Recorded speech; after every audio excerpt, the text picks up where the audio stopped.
right, what's going on, y'all? Welcome to another episode of Faith Unaltered. I am one of the lovely co-hosts that you see with you this evening. My name is Tyler Fowler. With me is the California King himself, Joshua Davidson. What's going on, bro? Yeah, what's up? We don't have the Canada King with us tonight, Dale Glover, but it's all good. This is gonna be fun. Northern Turkey. That he is. But we do have a special episode for y'all tonight. What kind of future are we talking about here? Tim Barber is our guest. Tim, how's it going, man? The guy who single-handedly took down James White. How's that feel? Man, very grateful for how the debate went. We'll just put it that way. It was good. It was a good debate. Look, it's one of the wonders of the world that you used a bald man to mop the floor. That's amazing. That is just never heard that before, but that's good. I'll take it. Never seen it before. Well done. Miracles do happen. They do every day through God's providence. Right. There wow. Who's going to disagree with that? It's definitely a privilege to talk to you, man. I've watched that debate more times than I remember at this point. Wow. And multiple times. That's quite the thing to subject yourself to. It was a journey. It's been a ride, but I have taken what I take from the debate and tried to chew up the meat and spit out the bones. There are things that you kind of just have to take with a grain of salt with a debate. The volumes and volumes of post-debate shower thoughts you could possibly add in and things like that. So with all that being said, if James White thought you were too prepared, I feel like you have done something. Yeah. And if that's the first complaint you lead with, that tells us a little about how well you feel like you can respond to the points that were raised. That's exactly right. And though I can say, as somebody who is post Calvinism at this point in my life, and Tyler as well, both of us were not unfriendly to James White in the past. Both of us have actually benefited greatly from his ministry and from other things. For me, it was particularly some of his responses to Islam and Mormons, but it wasn't necessarily lost on me that he was a Calvinist theologian. Being a Calvinist, I was on that train, and so I actually relied on him rather heavily. It was, I would say, him and Vodi Bakum, and more Vodi than him for me personally. But I know that Tyler was definitely a big fan of James White. And so neither of us are coming at this from like, I've always hated that guy, Yeah. And I'm right there with you. I tried to make it clear during my times when I had the floor to speak in the debate that I love that guy. I still love that guy. And I have friends who are, missionaries in Tunisia who are, still super reformed, but they were out visiting here in Colorado and they wanted to come and hang out at our house, even though they know I'm a dirty open theist and I'm about to go debate James White. But they're missionaries out in Tunisia, which is a 99% Muslim country, right? 99 point something percent Muslim. That's brutal. Mm-hmm. And they've got a church community of 70 something people that are saved, and James White's materials, wouldn't you know it, have been extremely helpful for winning some of those people into some version of Christianity. Now I'm going to hope that they keep going. And if Calvinism is their entryway, I'm just going to hope that they don't stay there and they find their way into the living room somewhere. Yeah. But what's not to love about someone who is dedicating his career to trying to help people as best he can from his own perspective, understand who Jesus is and to come to have faith in him. Now, I might have issues about some of the ways that cashes out, but how can I not love a guy who puts his career to those goals? Okay. Fair enough. Agreed. Yeah, no, I agree too. We were talking the other day. I was on an interview with one of our moderators, actually, Amber. She's got a channel that people, if you have not subscribed yet, you should, but it's called When Deep Calls Deep, about how God uses people. And I specifically remember using a line that Jesus said that there's only one way to God the Father. There's only one way, and that's through him. But he never said how many ways were to him. Right. And so there's a lot. I mean, for example, I'm an Eastern Orthodox Christian, and my priest told me that, Tyler, like, your proof that God gives grace outside of the Orthodox Church. And I'm like, well, thank you. Like, I wasn't expecting that. But you're right. I mean, so keep going and keep progressing. And as we always say, stay like Christ and become more like him each and every day. Mm-hmm. And so that's the goal. That's absolutely the goal. And yeah, I respect anybody that does that myself. So Josh, I know, so let's transition into why we're here exactly. And that is, we were going to have a debate post-review or post-debate review with Tim. Things happened, and that's cool. We forgive you, Tim. No, thank you. No, really. We do. It was on me. No, you're good, man. Things happen, bro, and so life happens, and so we adjusted, and I think we still had a really good show that night. So, it was fun. But you're here. Well, I don't know about all that, but thanks. You're making me blush. No, but with that being said, so I do still have a few questions about the debate that I'd love to ask. But Josh, if you want to tell our audience what exactly we're going to be getting into tonight, feel free to take it away, bro. Well, since it's been so long since the debate specifically, I didn't want to just market the episode as let's talk about the debate like everyone else. There are things that you said in the debate that are really useful. There are things that James said in the debate that are really useful. Not for him, but in general, useful. Yes. And then there are things that I think didn't get touched on in the debate. Obvious, this has tentacles that go out in every direction. And so you could talk about just about anything from this subject. And trying to get in a place where it's like, okay, this wasn't really the focus point of the debate, but is deeply relevant to the point you made in the debate. And so what we want to try to do is take some of the points of the debate that perhaps are less focused on, as well as talk about some of the things that are afforded by your view that weren't mentioned in the debate specifically. And so to kind of broaden the scope using some of the things that were in the debate, if that makes sense.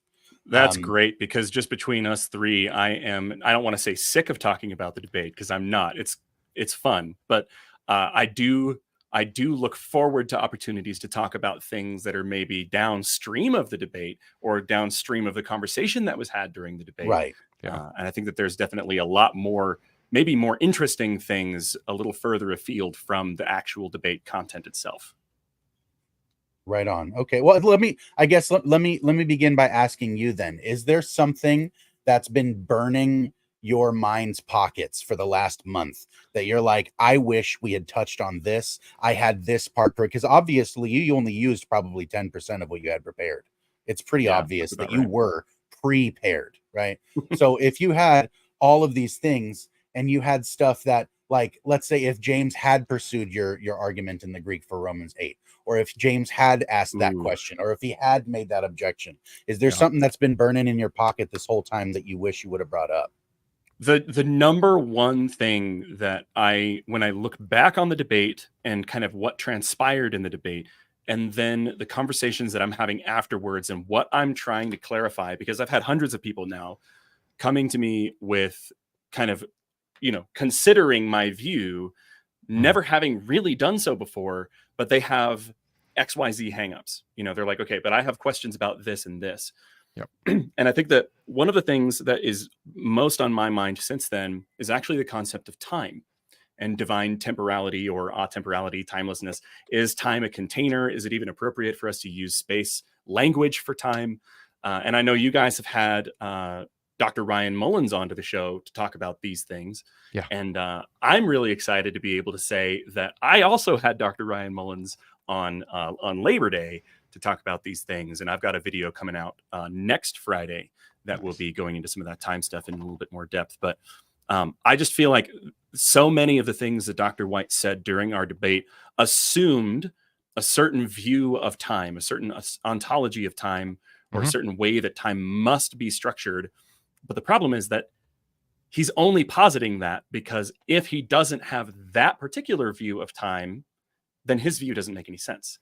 So that's one of the things that people come to me saying, well, I think this and I think that, and your argument was very convincing, but time. And so that's something that I'll definitely, if we've got time for it, kind of pun intended there, and you guys are down, could be something we could talk about if you're interested in it. Absolutely. That happens to be almost exactly what Tyler and I were talking about on the phone as I was getting home to come on the studio just now. And so For sure. Yeah. I hope that ends up carving a good chunk of what we have to say today. So Sounds like a yeah, plan. and I think that's a good place to plant a flag too, because really the difference between the views doesn't start with, do you believe God has a certain kind of knowledge? Right. Right. Like, that's actually assumed in order to have the conversation. Right. So you're kind of assuming God has knowledge of a certain kind and it is intrinsic to his nature. Right. And then you have the second question: what is the thing he knows, and what is the nature of the thing he knows? Right. Correct. And so I think the And way it's more that a question about that than it is about God's ability to know things, or Right, how exactly. he obtains knowledge or something like that. Yeah. Exactly. Yeah. I think often people get this wrong in the soteriological questions about what God can do rather than what God has decided to do. So yeah, that being said, did you have anything that you wanted to say, Tyler, before I pull up the first clip here? No, I'm good. I just We got clips too. we do. We've got the clips, the puns. They're all going to be flying tonight. And so, no, the only thing I want to say, have a good time. That's my idea of a good time. you're going to love us then. But the only thing I want to say is, no, we have had Dr. Mullins on, and fascinating. I really respect Dr. Mullins for the work that he's done. At the end of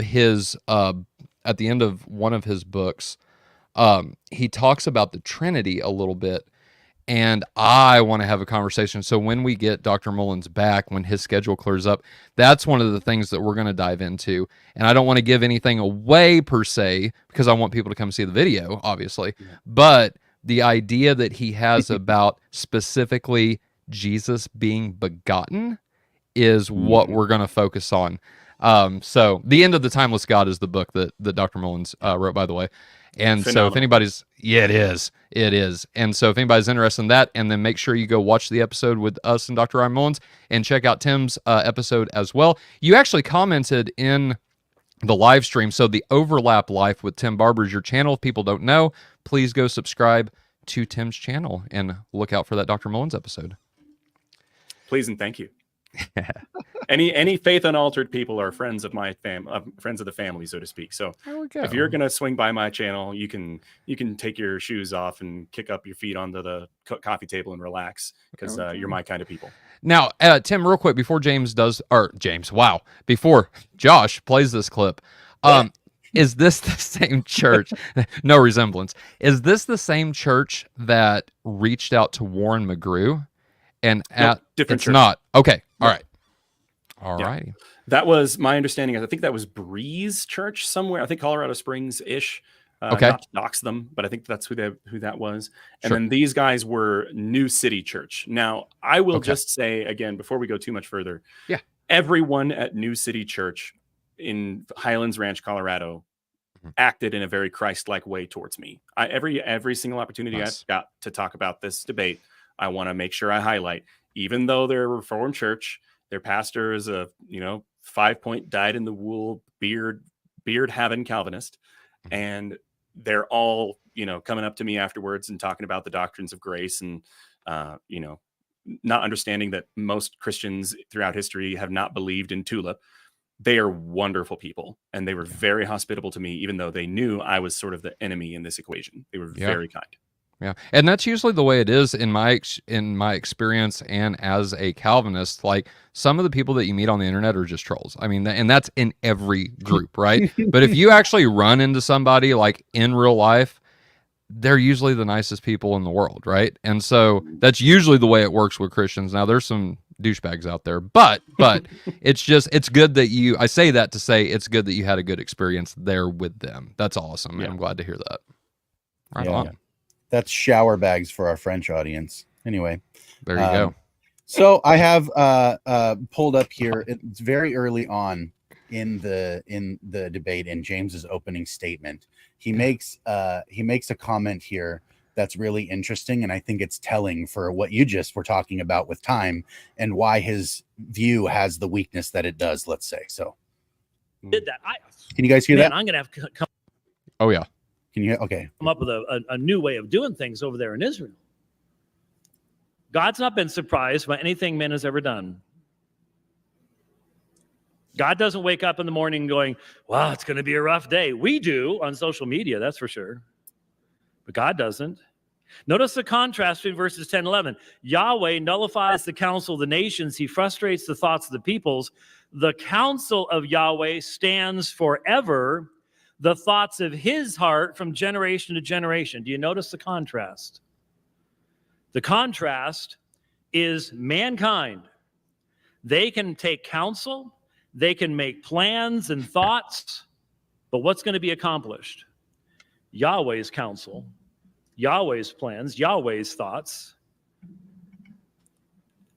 And God is never left in a situation where, for example, the Apostle Paul was his third option. And the first two guys said no. If you do not believe that God has a sovereign decree, if you do not believe that God knows the future because he has formed all of eternity, he has created all things, he's working his plan, all to the praise of his glorious grace. If you don't believe that, then Paul might have been plan number 3. Okay. There it is. I think you can see why I chose that clip, right? Yep.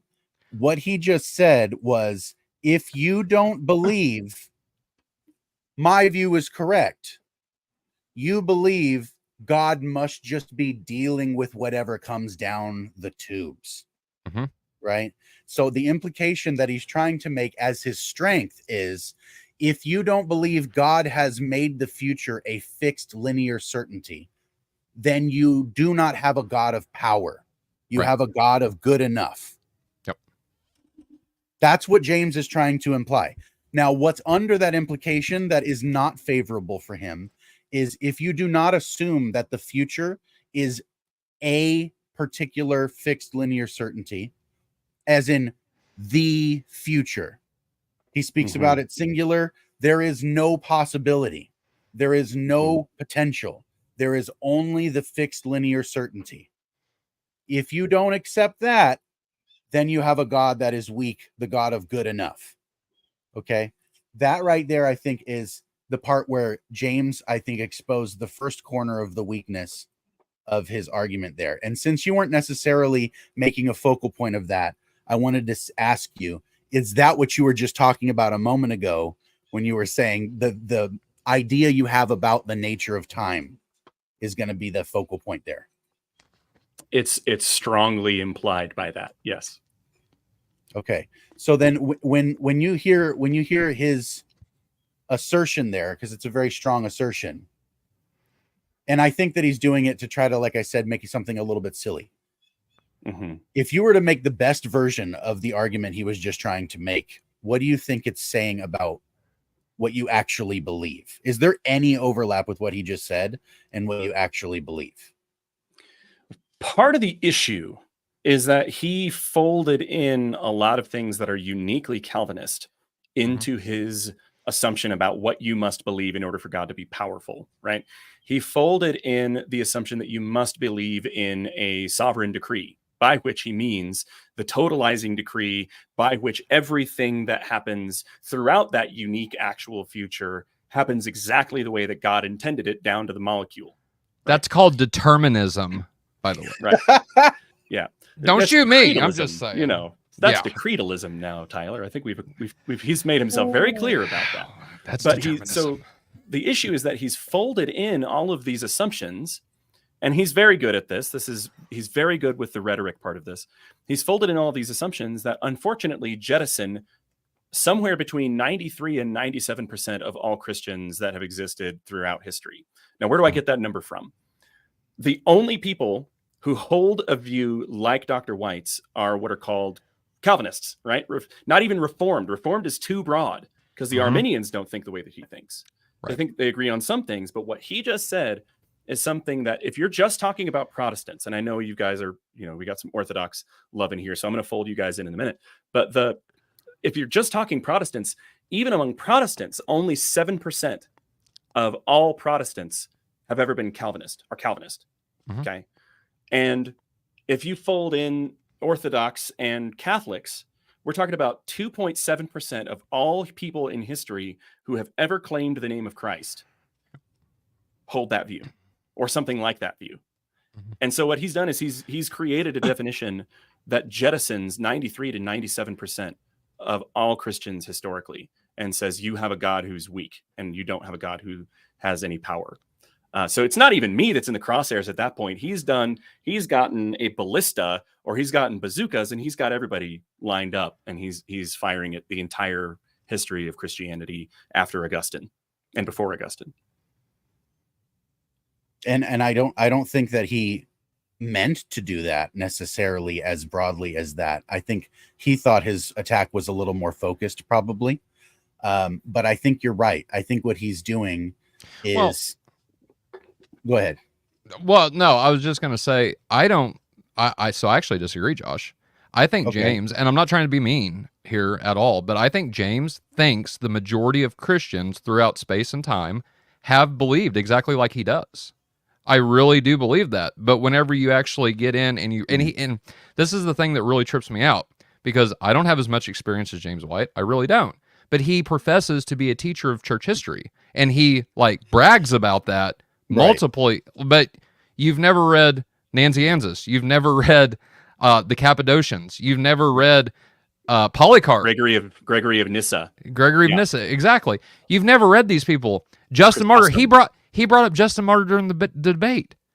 Justin Martyr did not hold to determinism, y'all. I couldn't believe he mentioned Justin Martyr. I laughed. I was laughing a lot during the debate. I was actually having a great time. Yeah. But you'll see a little chuckle come out of me when he mentions Justin Martyr. I'm like, he didn't really just try to rope in Justin Martyr on his side of this equation, did he? Because he would not agree. He did. But Josh, I didn't mean to interrupt your flow of thought. I truly do believe James believes, even though it's been proven, and I think we've proven it over and over again on this show, that it's not the case. But I do believe James thinks that the majority of Christians believed like him.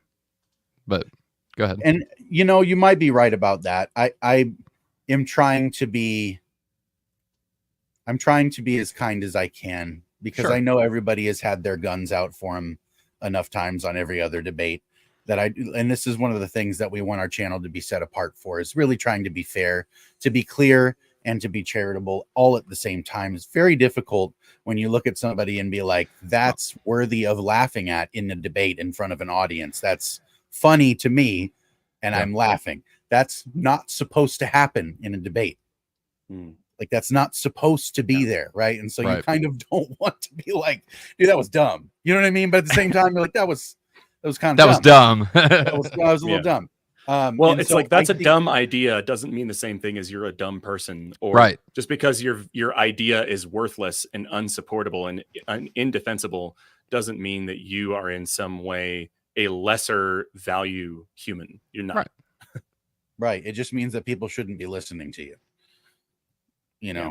If that's, and I think that's about as kind, as you could be. I think people probably shouldn't listen to what he has to say about these things as much as they do, given the situation and how most of these conversations in the last couple of years, honestly, have gone with James. But in terms of that clip, the only thing that I really wanted to draw out again is that the obvious backdrop to James's argument is he's trying to focus real hard on painting a picture for you of what this good enough God is going to be like. Like, I'm going to deal with what I have. It is what it is. I say that as a construction worker literally all the time. It is what it is. Like, okay, I have to deal with what it is.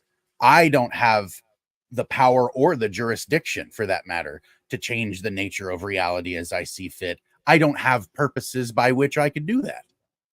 My purposes are so proximal and tiny that I don't have a point of reference for what it would be like to be like that. But at the same time, if I were to, let's say, pretend like I knew, and then build a picture of what a weak God is, and not realize that the backdrop that I'm using to support my own view is a series of not only unargued for assumptions, but rather weak unargued for assumptions. And so usually James does better than this. And I think this was the first tell that he had not put his heart into making this debate happen. He had put his schedule into making this debate happen. and he was not really invested the way that he has been in many other debates that I've seen. And that's unfortunate, but it's one of those things where it made it, he was making itself obvious that he wasn't ready for what you were prepared to talk about. He had prepared something totally different. Yeah, I think it's a little bit like I'm a big football guy. I'm really looking forward to the football season being in full swing right now. And there's some teams that are just, are kind of the better teams in the league, or that have a ton of experience, and they've got all good players and they've been around a long time. And the thing that they are always cautioning against is like, don't overlook the little guy. Don't overlook the team that's like everybody else is circling that in as a win for you. Don't overlook that team, or you're going to step into a trap. He had a debate scheduled 6 days before mine with a Catholic, and then he had a debate scheduled 4 or 5 days after mine with I think his name is Jared Longshore, and he's another Reformed guy, and they were talking about credo baptism and pedo baptism, and I get the sense that he's trying to get to 200. He's trying to get to 200 debates, and then retire. And then retire from it. Yeah, that's what I'm starting to feel like is happening. Oh man. But so to get back to what Josh said, or what Josh played on his clip, yeah. James obviously misrepresented you. And so do you want to just flush out and take as much time as you want, if you want to do a brief summarization or actually flesh this out a little bit? What is it? What did he get wrong in that statement? And what is it that you actually believe whenever it comes to time? Yeah, goodness. Okay, so when it comes to time, I'll kind of save that for the second half of this. Fair enough. The first thing that I want to point out with all of his assumptions is that it has a lot more to do with what Augustine said and thought than what the Bible says and what the biblical authors say and think. Because when you read the Bible, you can't get past the third page without seeing that something goes awry in a way that God did not want, and that it involved malevolent spiritual forces at work in the present darkness, the way Paul might say in some of his later letters, right? Yeah. That they were at work creating chaos and creating death in a world that God had just made and called good, right? You get to Genesis 3 and things start to go off the tracks. And this is a conversation that I don't think Calvinists in general are prepared for, but because Calvinists have had so much success in sort of controlling the airwaves and helping to redefine terms so effectively for your average rank and file Christian, that people who might even know to be sort of skeptical of Calvinism still adopt Calvinist terms that I would say do violence to the Bible. So, for example, if he's saying that God must have a sovereign decree, by which he means the deterministic decree that set absolutely everything in motion, like if he was going to take the Sproul route and say, or he's not God, right? Then what we're talking about is the God of the Bible is not his God then. Like the God that you see portrayed in the Bible, who does actual battle with beings that are actually opposed to him, that he's not controlling, then he has to jettison the entire story of the Bible or reduce the whole thing to metaphor in order to make his concept of God work, his concept of God fit. So that's the first thing I wanted to point out. And I utilized that in my opening statement. Again, knowing that that's kind of how he was going to talk about this, and knowing ahead of time that that's where he was going to go, I pointed out that the shape of the story of the Bible is a war. It is depicting a world at war where God is winning a victory against real opponents. They're not opponents. He's pulling the strings and he's playing both sides of the chessboard. He has real conflict against beings that hate him, genuinely hate him, and hate everything that's good. That's the first thing I want to point out here, is that Calvinism really just doesn't have a category for that. Or if it does, it's so fraught with really messed up assumptions, because then it tacks on, but God's really the one controlling them, that it's and if they admit that outright, then that's good. At least they're being honest, and at least they're being consistent. But most people recognize that that's beastly, and so they back away from it. But then as it relates to time specifically, it's so weird, because again, in his view, if he's a strong classical theist, right, which I believe that he is for the most part, he rejects certain things like certain views of divine simplicity. He's gone on record saying things that, you know, any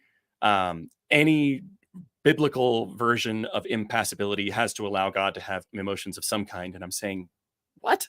But anyway, but when it comes to the time thing, what I think is happening when Dr. White is making these claims and kind of framing this conversation up this way is that, again, he's smuggling things in, and he is assuming, I think, something that most people intuitively reject, which is kind of like divine timelessness and B theory. Like they either say like B theory stuff doesn't make sense when they know anything about it, or they say they affirm stuff that's B theory language, but then they smuggle in A theory language to try to make it make sense. Right. And so this might we've introduced a lot of terms. It might help us to kind of like pause and come back at this from. I was just going to say, we might want to layman this for just a second and talk about what A and B theory is and why that's relevant to time and what you're talking about. Yeah. Okay. So I can put some of those terms, and really thankful that I had a conversation with Ryan Millins at the beginning of this week, because I feel pretty sharp in my ability to articulate this. So an A theory is broadly what's called presentism. Okay. It's the view that essentially the present is all that actually exists.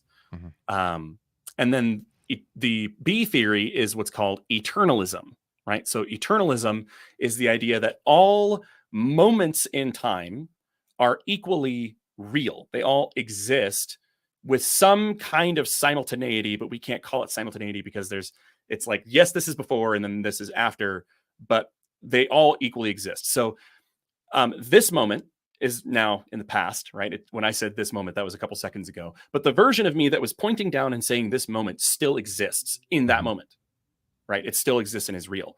And in that same way, it assumes that there's like a version of me to come that's going to be off of this live stream with y'all, that's going to be eating dinner with his family, and he also exists and is real. This is all of our like space-time, like even the word space-time assumes B theory, right? Where if we assume that time is a fourth dimension, that's a B theory idea. The problem is, A, that's unlivable and it's completely incoherent. It's to say that the version of Jesus that 2,000 years ago was being tortured to death on a Roman cross is still, in some sense, really being tortured to death. Right? Every child who has ever died of cancer, there's a moment somewhere in the block of time that they are still in the process of suffering through the last death rattles of them dying of cancer. And it still exists somewhere. And it's like, first off, that's not our experience of time. Our experience of time is presentism. All we can access is this present moment, right? And it immediately, as soon as we're interacting with this present moment, it goes to the past. And the past is just a complete record of past presence, right? Things that happened, okay? But we can't access them anymore. We only have our memories. We maybe have records of things, right? We can't actually go back into the past in any way to access it, because all that exists in reality is the present. Dr. Mullins said it in this way. He said, the present exhausts reality. Okay. Everything that exists in the present. Now, the same thing is true about the future, but we don't have a record of the future yet. The future is just our way of talking about what might happen in future present moments, right? When it comes around to being that time, then we're making a prediction about what we think will happen in that time. But all that actually exists is the present. So this throws out, if you're a presentist, you have to set aside things like time travel. You have to set aside things like space-time and concepts like the space-time universe and four-dimensional objects and all of those things. Now, there's a version of B theory, just really quick, that's called the growing block, where it still is saying that it's like that time is shaped that way, but that the block is growing. The 4D object is getting bigger as the future progresses, so that things that happen are now added into the list of things where the past and present exist, but the future doesn't. But hopefully that clarifies things. It doesn't make things more muddy, but that's what A theory and B theory are about. You're muted, Josh. Thank you. I was saying, I think that's a good explanation, and it's really funny because in all factuality, that is exactly what Tyler and I were talking about on the way home, was how time travel dies on the altar of A theory, right? Like, it just does. There's no way, right? And then the other thing, I don't know if you're a big C.S. Lewis fan, but I'm a big C.S. Lewis fan. Have you ever read the story The Dark Tower? Oh yes, absolutely. It's an unfinished story. I thought that was really clever. I was gonna, if you have time later, I'd like to message you about that. That'd be really fun. That would be fun. But some of the explanations that you just used about time and present and our access to reality are exactly the same kinds of arguments that I would use for what I have come to call the narrative structure of reality, that what you have access to is something that is very much in the framework of an ongoing narrative, not your narrative. Your narrative is nested in the narrative. And there's only one point at which that narrative touches what we call time. And that is right now. That's my access to it. That's its access to me. What existence is outside of that doesn't have a mental framework. That's right. That's right. Or if it does, it's not true, but only in the sense that, like, if it's the future, you just have to know that what you're doing, you're making statements about the future, and it's prognostications about what you think will happen, or it's predictions, or it's, you're kind of playing a game where you're saying, I'm thinking that this will happen, right? Or I'm hoping that this will happen, or even I know this will happen, but then there's some variance in the plan where, things go wrong all the time, whatever. Exactly. And then when you're talking about the past, you're not talking about something that actually exists. You're talking about a complete record of past, present moments that have already transpired, to which we have access, because the future is a product, or the present is a product of the past. Right. But yeah, it's interesting you mentioned narrative. I have an idea I might surface here in a minute about our life as Christians being like a 5-act play, but we'll talk about that in a minute. Yes. Oh, please do. Oh, no, you know what? Even if you do, I would still now already like to formally invite you into Cosmic Corner, which is my segment on Faith Unaltered, because the narrative, like, you see my name tag here. Narrative is like my thing. Symbolism is like that's the wheelhouse that I'm operating in there. I would really like to talk to you about that for sure. I think we have a lot to jive on there. But the way that you talked about the past as something that we have some level of access to, but not in the way that we have access to the present, right? Correct. I think what that is by way of what cognitive scientists would call relevance. Like something is made relevant to you now because of your structure of values. Yeah. Right? Like salience landscape. Exactly. Please come on Cosmic Corner. Wow, this is wonderful. Anyway. Look, these guys are developing a bromance in real time. It's cute. This happens to me a lot. There it is. Presently happening. So presentism. There's this moment. Yeah, there's a lot to expand there. I don't want to get too lost. So I would, please, 100%. We need to talk for real. Yeah, that's good. Tyler seeing me get all excited. I'm all worked up now. It's cute. I love it. So the other thing that I wanted to, and there's a transition. Did you have something else to say about the last clip before I move on, Tyler? No, I'm good. Okay. Already St. Sean. Got to let Troy and I in on that deal. Okay. You didn't. I giggled on your show, you goob. All right. Anyway, sorry. Yeah, I'm all worked up now. So the next thing that I have lined up here is actually something that I feel like is a moment where James, I think, technically lost the debate in his opening statement. Okay. And I'm not sure because I haven't exhaustively watched all of the footage of you reviewing this, but I'm not sure if you've talked about this particular statement. So I'd like to bring it up, but I'd like to ask you first for the clarity. When you say God is omniscient, is this something that is something God is becoming, or something is God that is due to God's nature, or that is like a natural attribute of being God? Is it something that he acquired in some sense from himself or his own action? Yeah, this is a very good question. And I actually really love this question. I'm undecided, but only in the sense that I can see a really good case for lots of different approaches to this. And especially for me, my point of reference, the thing that I go back to, the thing that I lay closest to the center of my axioms and the closest to the center of my axiomatic furniture is the Bible. So when I'm looking at the way that the Bible portrays God, there is some language that might lead you to infer that God has all knowledge as simply an attribute of himself and the way that he exists, the way that he is. And there are other verses that I don't see a real easy way around that seem to say that God's knowledge is in some way gained through observation, gained through some form of mediated knowledge, right? You have, for example, if God actually has, his eyes, so to speak, because we all know that that's somewhat metaphorical language, but it's not totally dismissible as a metaphor. But if his eyes go throughout all the earth, looking at what happens on the surface of it, then that's gained omniscience by observing the present moment on the earth, right? Or if he has angelic messengers that go here and there and then report back to him, it seems as though if you're taking that claim at not even face value, if you just don't dismiss it as meaningless, then you have to reckon with, it seems like the claim is that he's gaining knowledge through reports coming back from people he's sending out, right? So, but there are good approaches that the biblical data could go either way.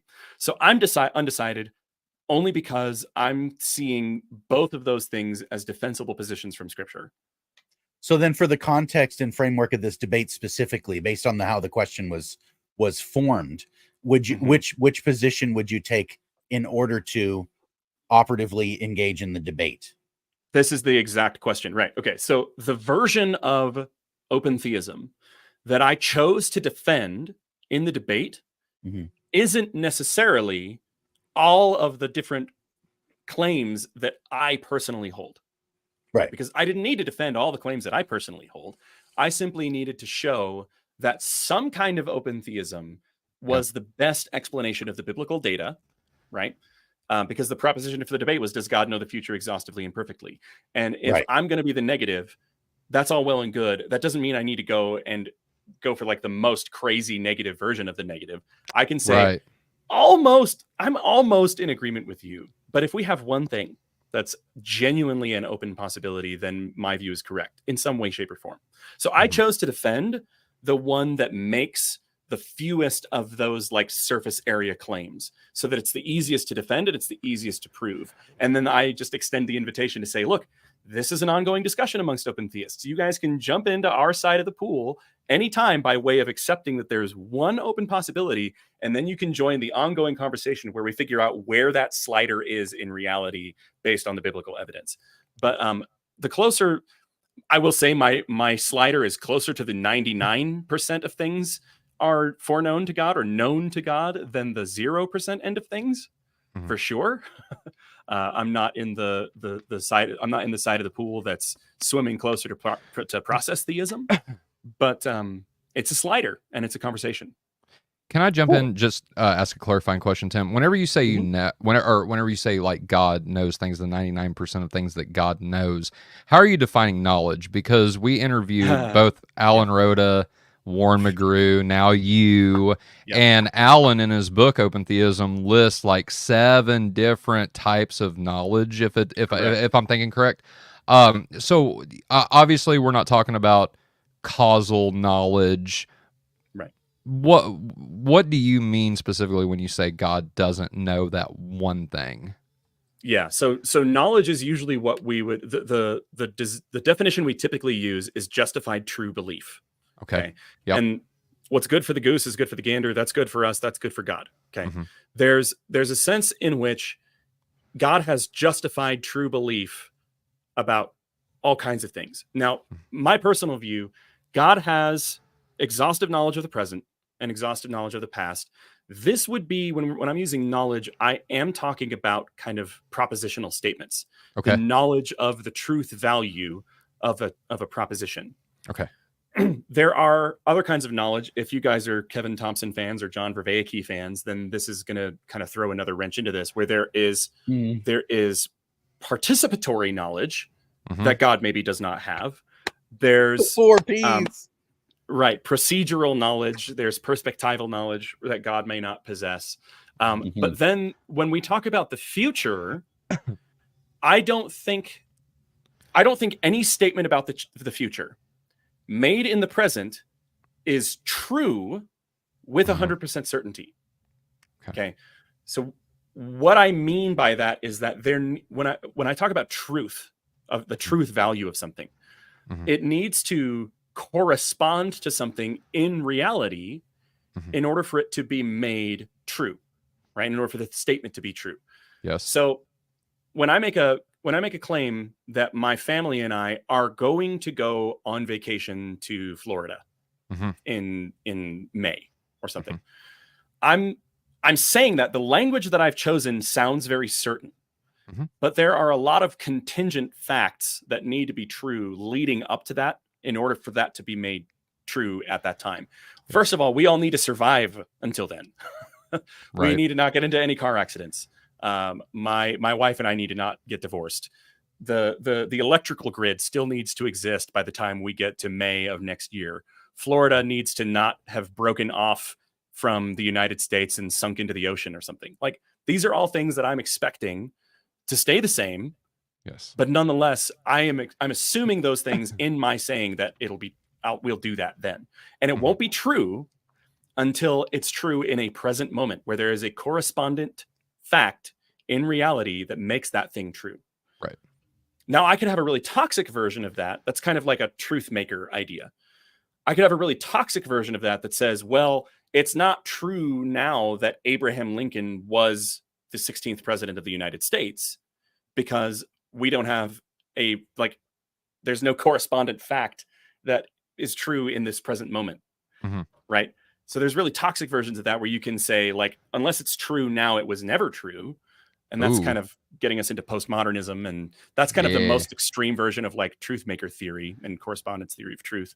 Yeah. But nevertheless, like, I think it's intuitive that when we're saying something about the future, we're making a prediction that may or may not come true. So too, when God says something about the future in the Bible, it has that same kind of flexible cast to it. Even when he says it in the scriptures themselves, right? So there are all kinds of things recorded. Jeremiah 3 is a good example. And this stumped the Trinity radio guys. They didn't have a really good answer for me on this. But in Jeremiah 3, kind of right at the beginning, God, speaking through the mouth of the prophet Jeremiah, it says the word of the Lord came to Jeremiah saying blank. Yep. Right. And what is coming out of the mouth of Jeremiah through Jeremiah's pen in inspired scripture is that God expected, he said, I thought to myself that Judah would return or that Israel would return. Right.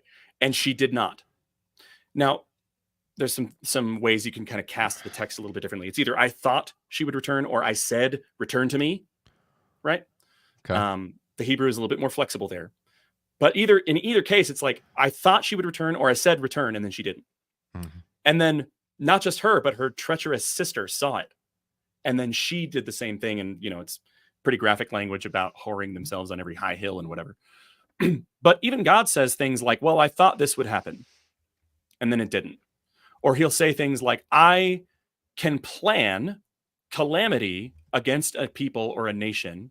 But if they turn from their evil that they were doing, then I will repent of the evil that I thought I would do to them. Yeah. And similarly, if I pronounce blessing over a nation, this is Jeremiah like 18-ish, right? If I pronounce blessing over a nation and then they turn from serving and following me, then I'll turn or repent from the blessing that I thought I would bring on them. Right. So even God talks about his own like relationship to the future in this way. That was long, sorry, but that's kind of, hopefully that gives you an answer to the question. It makes sense. And the verse that I was thinking of was David and Keilah. Saul, David and Keilah. And it's even stronger there. I'm sorry to cut you off. This is my ADHD. Good. No, you're good. It's even stronger there because David says, will they? Yeah. And will is a statement about what will happen, what is coming, what's going to transpire, right? He says, will they hand me over to Saul? Yep. And God says, yes, they Yes. will.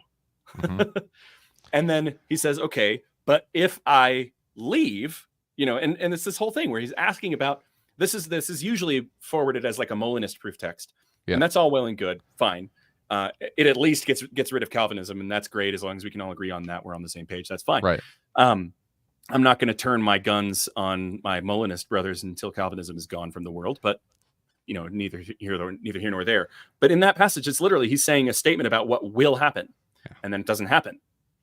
Right? So was God lying? Was he wrong? We obviously don't want to say those things. So we need to have a standard of truth that allows for things to be true only in a present moment, and then everything else is a prognostication without going that toxic route, is what you're saying. Correct. That you brought up earlier. Okay, no, and fair enough. And I will leave that for y'all to hash out amongst yourselves. But no, you're right. So coming then back to Calvinism, if you say, and this is where I don't buy the whole decretive will versus permissive will thing, is because this is the thing that's coming out of the mouth of God. Yes, David, they will come and hand you over, and Saul will do whatever he's going to do to you at that point. But that doesn't happen. And so from a determinist or decretalist, i.e. same thing, point of view, then what's the answer to that question? What happened? Did God lie? Was he mistaken? The decretive will and the permissive will doesn't answer that question, because the source of the statement is God himself, not us, not an angel, not any created thing. The source is God himself. And so you don't have, that's almost like saying God intentionally lied by revealing to you the permissive will, but keeping back the decretive will. And we don't know. James is right whenever he says we don't know the decretive will, if there is one. You're right, but God does. Well, except we know he the would past. have to affirm, right? If we know the past, then we know what the decretive will was, Well, because there you go. everything that transpired is Right. what God decreed. Right. We don't know what he means to say is we can't know what it will be. Yeah. But he's trying to lump the past into that. Right. And saying we don't know the decree. Mhm. No, dog, your entire foundation is that we do know the decree, up to the fact that we have infallible word of God in the preserved words of our scripture. That is your whole point. Is that we if have it happens, it was the decree. Right. Right. All things that come to pass. So Exactly. here's the other issue. So you just introduced a concept that I think is so damaging to people. We've got the decretive will and the preceptive will. It's super fun because Calvinists kind of have to have two definitions for everything in order to make the Bible make sense. And then they just get to pick whichever one they like. And I don't know how that's not eisegesis, but that's neither here nor there. Right. So the decretive will and the preceptive will thing. Okay. Again, the way that I frame this up in the debate in my opening statement is that view, having those two things side by side on the pages of Scripture, makes God want both A and not A. To want what he wills, and to want what he does not will, and will what he does not want. Right. And it makes God literally the definition of double-minded. So I don't think we want to go there either. But let's put this on a different level, because he kept saying Tim's not allowing for God to do what he's doing up here and down here. Mm-hmm. So let's talk about the up here part and the down here part. And I'm going to explain why I don't think there is a division. Yep. Okay. So he wants to say up here. By up here, he means outside of time. Yep. I don't think time is a container you can be in or outside of. Okay. Mm-hmm. I think time is a property of God himself. That it's not the same thing to say that time began to exist at the creation and time, the measurement of time began at the creation, right? I think time existed before the creation and then began to be measured at the creation. That's a whole other conversation.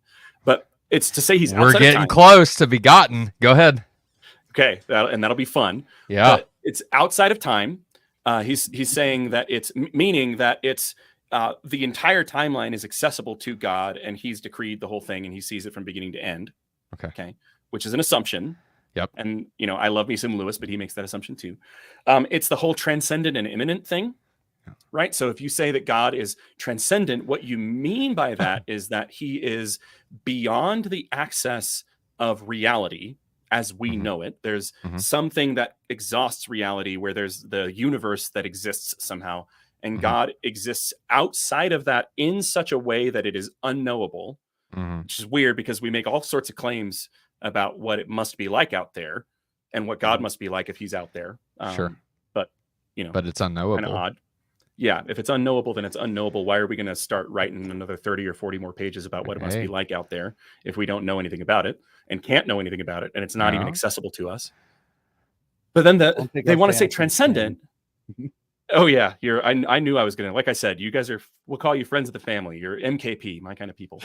But then the other issue is that you say transcendent, and when you say transcendent, you stack on a bunch of other properties to God, like immutable, ineffable, impassible, divinely simple, right? All these different things that you have to have if there's like static timelessness out there and there's no change. And why don't you just chuck your Bible in the nearest dumpster and become a Platonist already, or become agnostic of some kind, because that's what you're doing.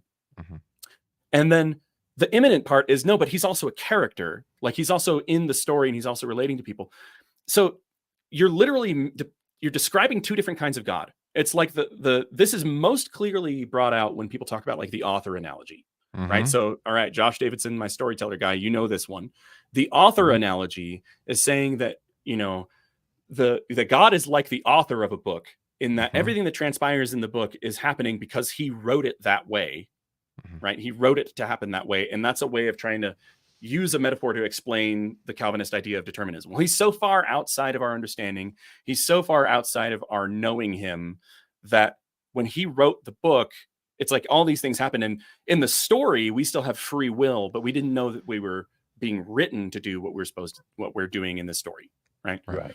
The issue is that God, the illustration of separation there is usually the means by which they're trying to establish how God is not culpable for what happens inside the novel, rather than saying how God interacts with the novel. I asked this of Chris Date before, by the way, and I asked him, how do you distinguish this from role play? Did not appreciate that question, but I'm not satisfied that he answered it either. And so this is something that we've been trying to figure out for quite some time as well. Yeah. Here's where I've landed on this. If we were to make a comparison, the issue is that in this story, God seems to have also written himself into the story as a character.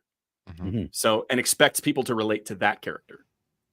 So if J.K. Rowling wrote a J.K. Rowling character into Harry Potter, J.K. Rowling, the author, cannot be the same as J.K. Rowling, the character in the story. And the J.K. Rowling, the author, would be telling the J.K. Rowling character what the J.K. Rowling character will do. And then it's this whole weird conversation where now Harry Potter recognizes that there's a J.K. Rowling who in the story he's supposed to treat like the author, but then it's not the author. There's got to be a J.K. Rowling outside of the book who wrote this J.K. Rowling into the story and made this J.K. Rowling do and say. Like, I think what you ultimately come down to, what you land on when you have that sort of like transcendent, immanent, outside of time, inside of time, and God must be both things, is if you're consistent, you have two gods. Polytheism. And you have the one who's calling the shots outside of the creation and outside of everything, who's static and unchanging. And you've got like the Platonist God, and then you've got like the God of the Bible, and that God is subject to the God of Platonism. And that's ultimately, I think, what we land on. And I just find that whole thing unconscionable. But this is my soapbox. I'm sorry. We've got stuff we're talking about. No, you're good, bro. I find it absolutely fascinating. And so let me pose you the question that I posed to Warren McGrew a while back. And well, let me just ask it. So then, do you affirm then with Warren that, and I think Mullins affirms this as well, but I won't say that definitely. I don't know off the top. But then all the actions that God takes is within some, and I'm trying to phrase this carefully because I don't want to make it sound like God is in a container that is time, right? Exactly. We can't use the spatial language. You're asking, is God in time? No, I'm asking God's actions. The action that, because here within Orthodoxy, we have a distinction between the essence and energies of God. And I see how we kind of do this, but I don't. Do you affirm essence and energies distinction or no? I think that the essence and energies distinction is an extremely helpful corrective to the insane idea of divine simplicity. Okay. And Agreed. I agree in the sense that God has, I don't think of this in terms of like divine simplicity. I think of the essence and energy distinction as a helpful metaphor for impassibility and immutability, actually. Yes.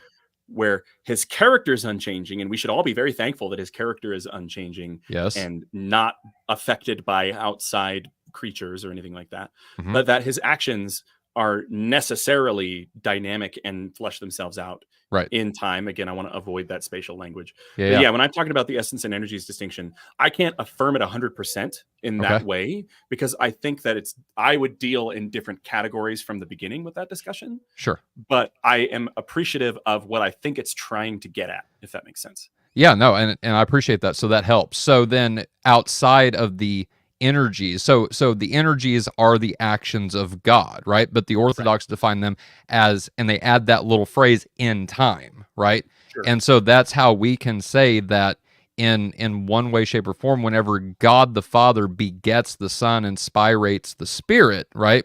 Those things can happen eternally because, and this is going to get weird, don't ask me to explain it. I'll bring on Dr. David Bradshaw, and you guys can have a conversation about this because this is over my head at this point. But this is how God can beget or accomplish an action, and yet that specific action, i.e. the begetting of the Son, doesn't fall into Arianism. So it's not a sequence, right? There's not a time when the Son did not exist, and then he's begotten, and then there he is. No, Jesus, the Word, has always existed, and at the same time, he's still begotten. And so my question is, like, is that like some kind of eternal action? How would you define that? So now we're getting into what I think you might call logical moments, right? Okay. The existence of a logical moment. Because it's not, you would want to say maybe that it's not a temporal moment, right? Like it's not... Right. One moment, this thing happens, and then a later moment in time, this thing happens. Right. It doesn't seem to be that way if the Son is begotten. Right. Okay. Very interesting question. Very interesting point. We'll kind of get to the implications of what I'm about to say after I say it. Fair enough. In my view, the concept of a logical moment to me feels crazy. Mm-hmm. It's like it does not make any actual sense. I call them illogical moments because of that. So cute. The idea, I try to be. The idea is that we're literally only inventing the concept of a logical moment because we are afraid of what it might mean for the things that we want to describe with logical moments to be happening in temporal moments. Okay. So I have respect for the Trinitarian concept of the monarchy of the Father. I definitely like, and you got, the Son, and then you've got the Spirit, as you said, spirated. That's just one of the coolest words ever. I have respect for that version, that view. Yeah.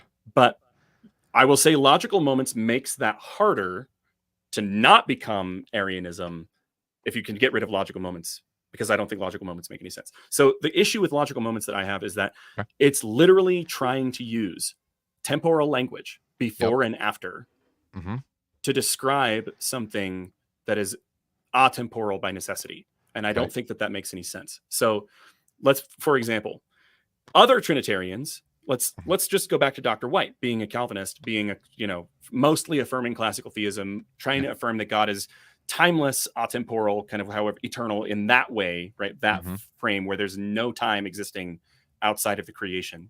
Yep.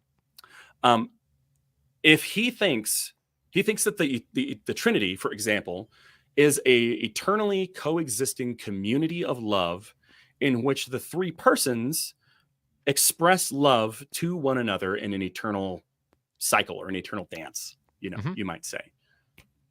If there was ever a moment where the Father expressed love to the Son, and then the Son expressed love in return to the Father, that is a temporal sequence, and there's no way around it. There's no logical moment for that. It has to be a temporal description. So this is where Ryan Mullins goes, is that he says God just is temporal. He's what's called an attributionist on this. Time is an attribute of God himself. Right.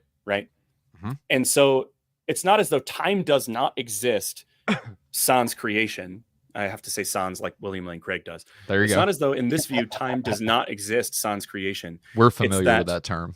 Correct. The time begins to get measured with reference to the creation at creation, right? And I see this in Genesis 1 and 2, where God creates the sun, moon, and the stars, and then says that they are for the keeping of times and seasons and things like that, right? So he creates the world and then begins to measure time relative to the world using kind of creative mechanisms to do it, right? And that's why we have 24-hour days, because we're on Earth and the sun goes around, we go around the sun and rotate. And every time we rotate, that takes about 24 hours. That's why our time is measured that way, because we're measuring it by the sun, moon, and stars. Okay. So, sorry, this is getting technical. No, quick. That's fine. Go ahead. To tie all this back to my understanding of time, and the ontology of time, is that it exists as an attribute of God, meaning that he himself is temporal, not atemporal. So he has time relationships with things, before and after relationships with things. And if there was a moment that God had decided, like, okay, God is free. This is what you might call mere dynamic omniscience. I think this is what Dr. Mullins calls it, what Warren calls. It's mere dynamic omniscience. If there was ever a moment in which God was free to create or not. Yep. Okay. You have to, it's special pleading to call that a logical moment and not a temporal one, because the word moment is a temporal word. Yes. Okay. So there's a temporal moment at which God has not yet decided to create or not to create. Okay. Then there is a change, a subsequent change, because a moment is just a state of affairs that could be subsequently otherwise. Okay. And if in that moment he had not decided, but then there's a subsequent moment in which he has, it's special pleading to say that that's not temporal. We have to prove what we're trying to assert by saying it's a logical moment. Right. We're kind of are we landing on the problem here? I think you're going to like the next clip I have. Oh, boy, here we go. We might go into some clips, because otherwise we're just going to pontificate. No, well, okay, this is fine. That's why I titled the episode, "What kind of future are we talking about here?" Because I knew that was going to be a central facet of what we talked about, because it wasn't the central facet of what you talked about in the debate. Though I think it should have been on James's end. That probably would have been. It really did need to be fleshed out. But he did Otherwise, not we're just even talking past touch each it. other. Yeah, he did not even touch it.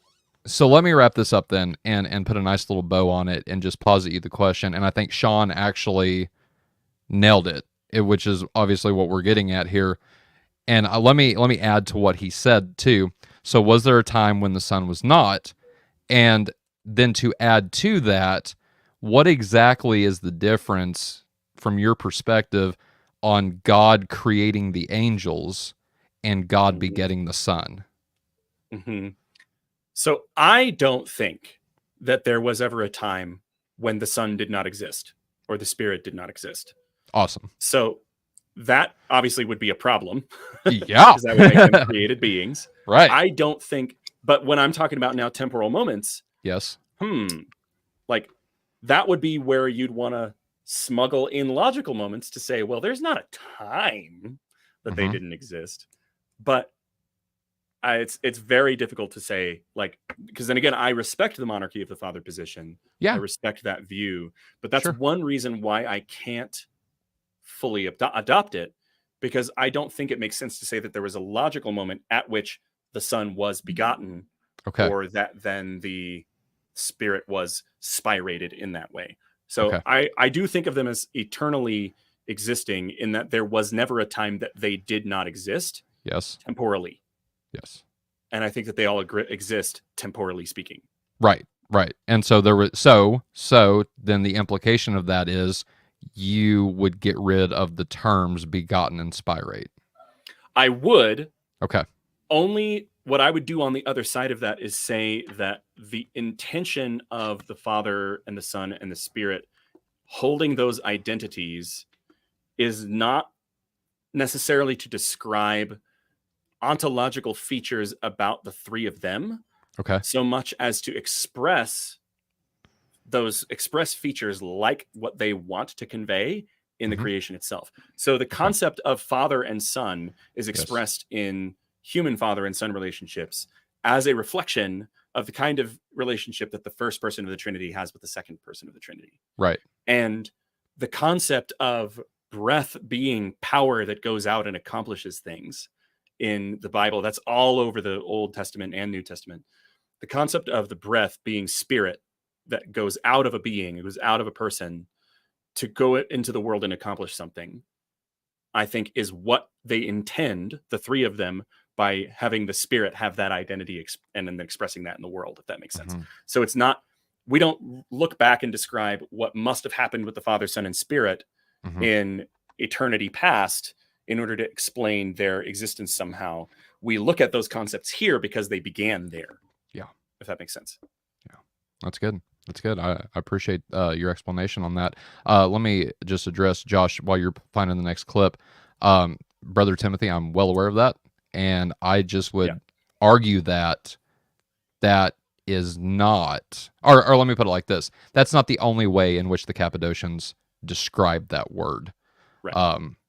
So I would definitely read Gregory Nazianzus on this one, and Gregory of Nyssa specifically, and maybe even Basil the Great. So I think he addresses this. But anyway, go ahead.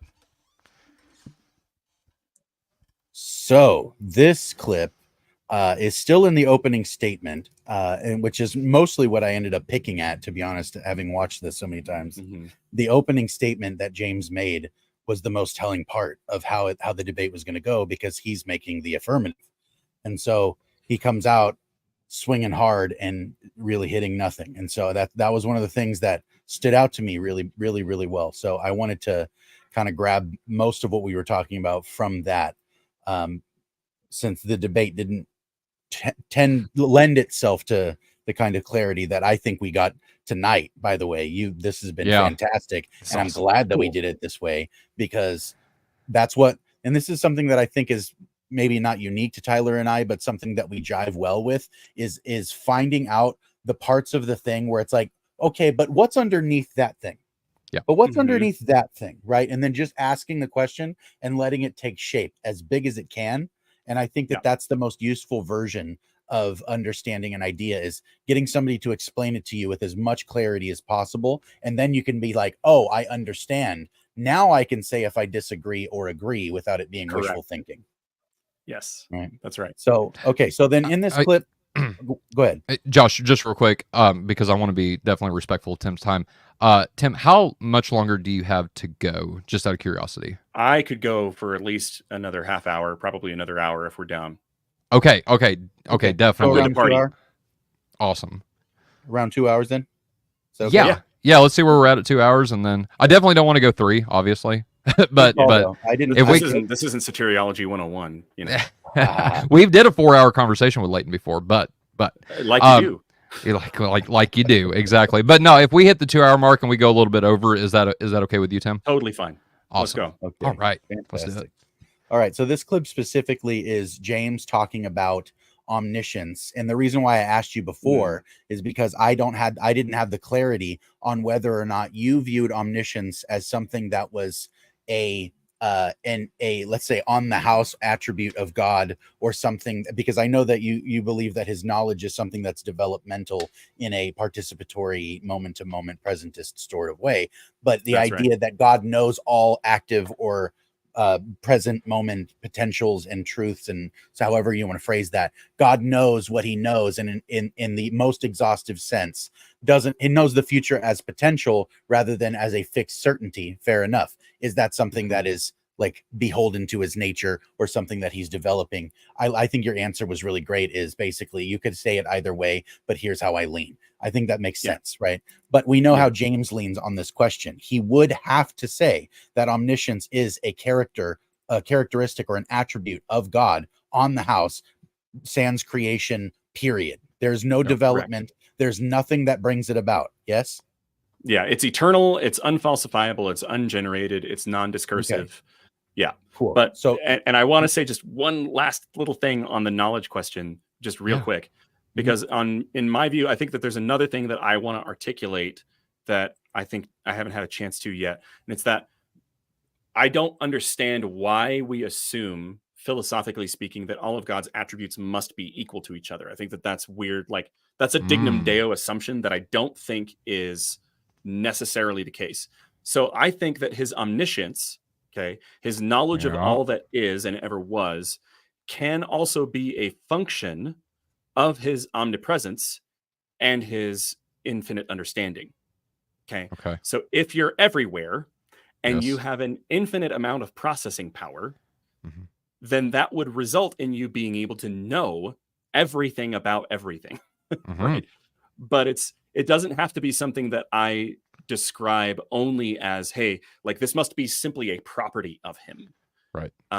I think that infinite understanding, so it's not omnisciencia, right? Omniscience, infinite, like knowing all things, so much as being able to understand everything in an instant. That I think if God's knowledge is not a property of himself, is something that he nevertheless can have in an exhaustive way, simply by perfectly being able to be present in everywhere in the present, and being able to infinitely understand, and not having to, as Greg Boyd says, spread his intelligence thin across the world, the surface of the world, in order to make sense of what's happening. If he can take it all in an instant, then that may be a way in which he gains knowledge and has still complete perfect knowledge. So omniscience would be an emergent property of other omnis. I think that's a great way of putting it. Yeah, much more clear. Now, I'm not saying that's what I affirm. I'm simply saying that that's a way that could also cash out. Okay, fair enough. I like that, actually. I think that's very succinct. I really like that, actually. So, but you have to grant that God has emergent on properties. the train already. that God cannot have emergent properties. James would reject that outright, right? Correct. James believes that this has to be on the house, part of God's nature, that he knows all things, and yet he says this. Color list. The first thing he does is he roots them in the scripture, and he says to them, the scriptures prophesied of me from 1400 years earlier. Folks, for Moses to prophesy of Jesus means there is a sovereign decree, and that's why God knows the future exhaustively. Ooh, that right there was detrimental. So let me just, God has an exhaustive decree. And that's why God knows the future exhaustively. Problem. Yeah. Interesting. Yeah. Yeah. It's like, it's not actually a property of him. That was not me trying to twist something he accidentally said. That was him outright saying, God knows because God decided. Yeah. Well, so that's interesting. So this would, again, only make sense if you, like, he would only be able to weasel out of that if he posits logical moments, because he could say, well, there was never a time in which God didn't know, because his decision to decree or not, and then his decision to decree, and then the existence of the decree happened in 3 consecutive logical moments, but not temporal moments. You must understand that would be horrible if God had made temporal decision making that led up to that, because that's the only way he can get away with this being still a property of God himself, and yet still be the product of the decree, is by just passing the buck to logical moments as the way that still happens in eternity without being temporal. Right. Josh, you want to flesh that out a little bit further? Because I know we had an interesting conversation about that specific statement. We did, because I think the other half of saying, like you just did, that this is a logical moments thing, not a temporal moments thing, that this is a logical succession inside of God. Either way, you're saying that omniscience is a product, but you're also trying to make your entire case that omniscience is a cause. Right. So you don't get both. You just don't.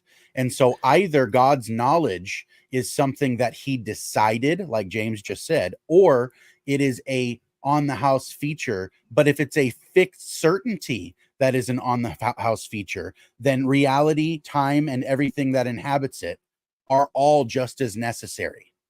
Correct. And they're not necessary because God decided theistic determinism. Now God is also determined.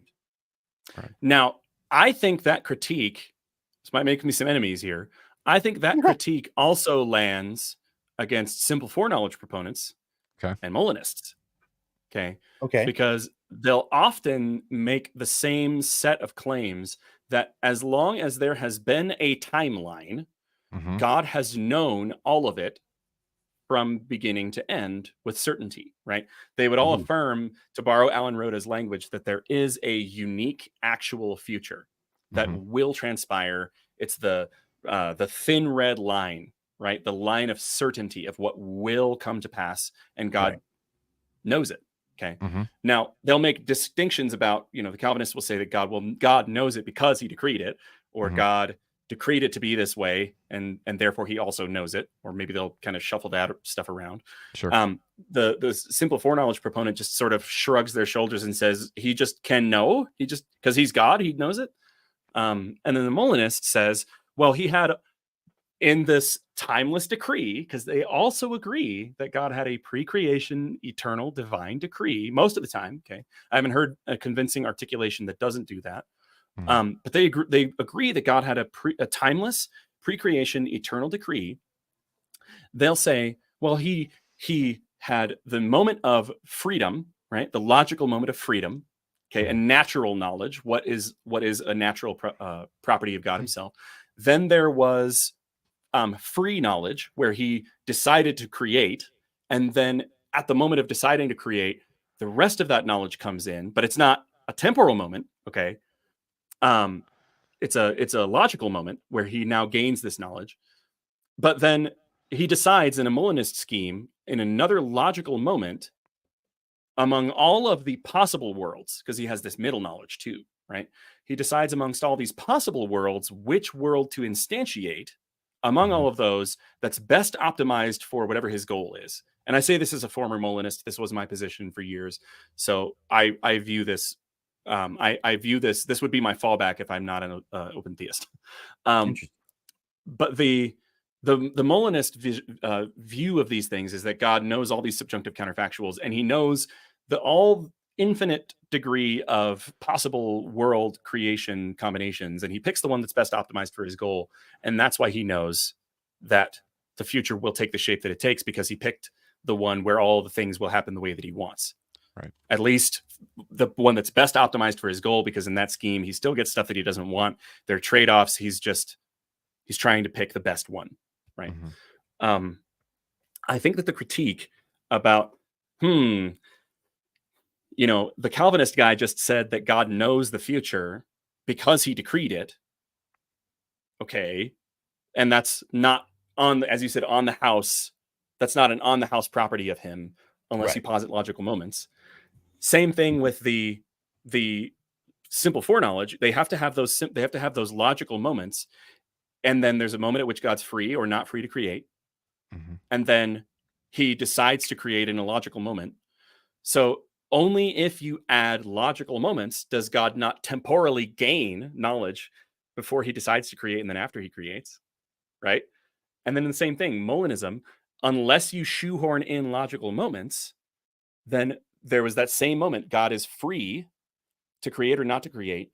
Then he decides to create and gains information about all the subjunctive counterfactuals that would take place if he created a particular world. And then he decides, there's even another logical moment stacked in there. He decides which one to instantiate.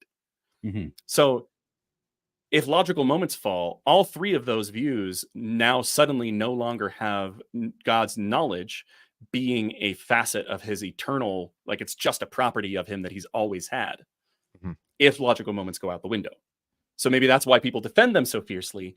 I still think that they're nonsensical, but I think the critique lands there too.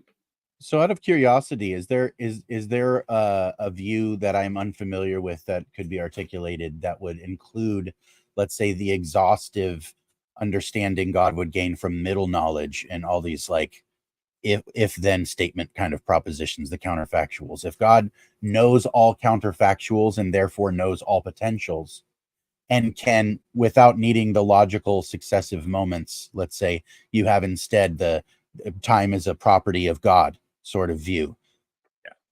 That's a kind of Molinism. That's a kind of Molinism.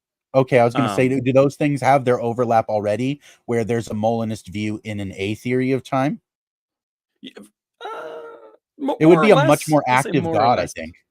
It would be a much more active God. I think that it would deal with a lot more because I feel like that's incoherencies kind of that where are I'm at right downstream. now. Yeah. Well, and so there's a version of this. The issue with that is simply you would just have to say that God's knowledge isn't an eternal property of him, right? That it's an emergent property of his. Now, you can still say on a Molinist scheme that if God knows the if-then statements of all subjunctive counterfactuals, where if this is any combination of possible data inputs, then this or that part of this is like something that will happen with 100% certainty. Okay. If that's the Molinist scheme, then you can have that with God's knowledge being a property of him that is eternal. And then you have to have those logical moments. And then you got to have divine timelessness. And then you're probably talking about B theory. Or you can simply say, yeah, it's a temporal moment. Who cares? Like God decided to create, and then he gains this information, and then he knows everything that will transpire from then on. And it's not an eternal property of him, but he gained it in the first temporal moment at which he decided to create. I think perhaps what I mean by it's on the house is that it's by his nature to do so. It's not necessarily that from eternity all the knowledge had been statically contained inside him or something. Like God was some sort of like, you know, mega hard drive thing. Sure. Like I don't conceive of it that way. Very imagistic in my thinking though, and so that might be just unique to me or whatever. But like the like you said, if omniscience is an emergent property of the other omnis, namely omnipresence, omnipotence, which is to have the power to do all things that are logically possible for him to do, if it is logically possible for him to know all things that are real and true presently, because real and true corresponds only to the present, if that's true, then I don't see why omniscience isn't also on the house, even though it's an ongoing experience of God. It is only God's experience. It's on the house of being God is what I mean. It's intrinsic to his nature either way to be the one who knows. Does that make sense? The only distinction I'm making, the only distinction I'm making is that if that is something that emerged in a temporal moment subsequent to the like eternal moments, right? Whatever. if it shows up in a temporal moment, if that knowledge emerges after the fact, subsequent to some other state of affairs where that knowledge was not yet possessed by God, then it's not a property of him, right? It's not an eternal, undeniable property of him that he has always possessed. And that's all I'm saying. That scares some classical theists. I'm okay with that. You're muted, Josh. Oh, whoops.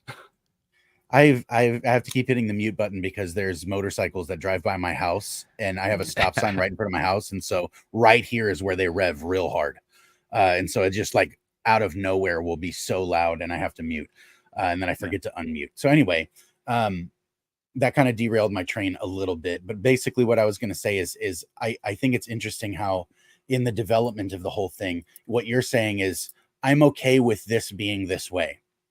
Right. Like I'm okay with this being something that is true because it's true because of how I'm viewing the situation. What is real and what is true is the thing I'm valuing here, trying to figure out what that is, what that means.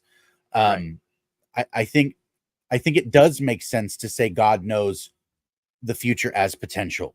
I think that does make sense personally. Right. I can still understand the arguments that classical theism makes for why it would necessarily need to be that static omniscience aseity situation. I get it, and I understand it, and I even understand how prominent it is in Christian tradition. Right. But I do understand what you're saying in terms of, like, again, when you say the present and you say real and you say true, you mean, again, we have access to the present. That is where experience and truth and anything that is relevant to what I mean by true or what I mean by all of that exists in the present. Because the present exhausts reality.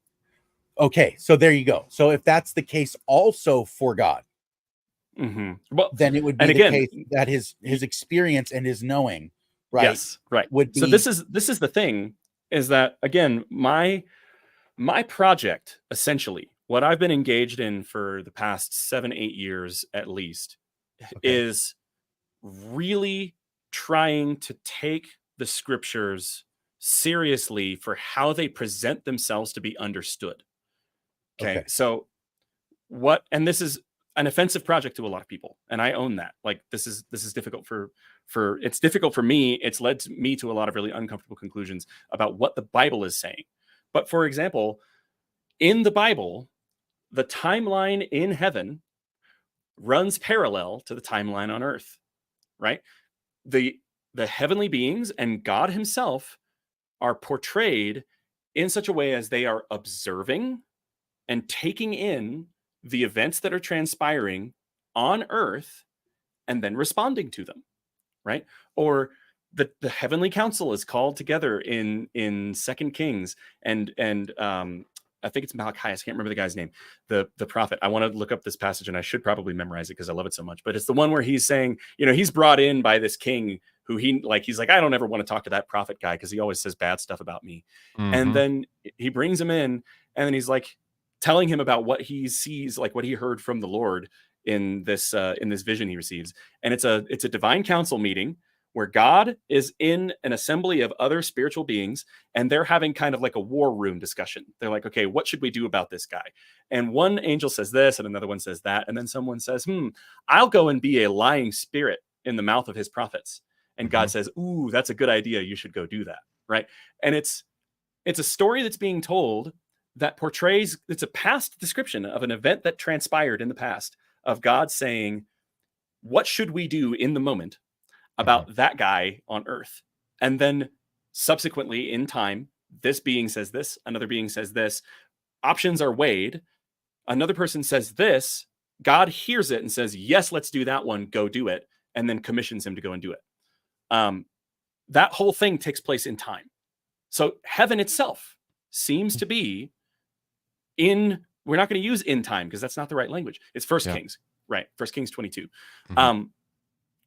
That whole story of what the prophet said is happening, like temporally speaking. We're using temporal language to describe this. Yeah.